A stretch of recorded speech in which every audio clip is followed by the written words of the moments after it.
এটি ইংল্যান্ডের বাথ বিশ্ববিদ্যালয়ের একটি পরীক্ষামূলক মাঠ, যেখানে মাটির নিচে পুঁতে রাখা হয়েছে ছত্রাক আকৃতির কিছু যন্ত্র। দেখতে সাধারণ হলেও এসব ডিভাইসের কাজ বেশ ব্যতিক্রমী।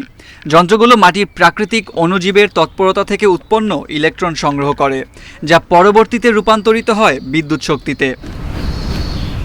অভিনব এই প্রযুক্তিটি তৈরি করেছে ব্রিটিশ স্টার্টআপ প্রতিষ্ঠান ব্যাক্টেরি। তাদের দাবি, বিদ্যুৎ সুবিধাহীন দুর্গম অঞ্চলে ছোট ছোট যন্ত্রপাতি রিচার্জ করতে সোলার প্যানেল আর ডিসপোজাল ব্যাটারির বিকল্প হিসেবে কাজ করবে। বর্তমানে এই প্রযুক্তিটি একেবারেই প্রাথমিক পর্যায়ে রয়েছে। এখন যে ভার্সনটা আমরা ব্যবহার করছি সেটা বছরে 10টি পেন্সিল ব্যাটারি সমপরিমাণ বিদ্যুৎ দিতে সক্ষম।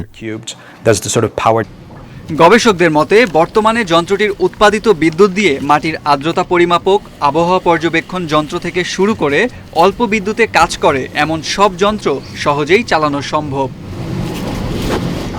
এই মুহূর্তে যন্ত্রটির আরও শক্তিশালী একটি সংস্করণ তৈরির কাজ চলছে। লক্ষ্য একটি পুরো পরিবারের বিদ্যুতের চাহিদা মেটানো।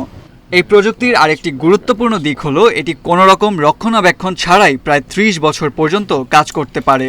এছাড়া সূর্যের আলো না থাকলেও দিনরাত অবিরাম বিদ্যুৎ উৎপাদনেও সক্ষম।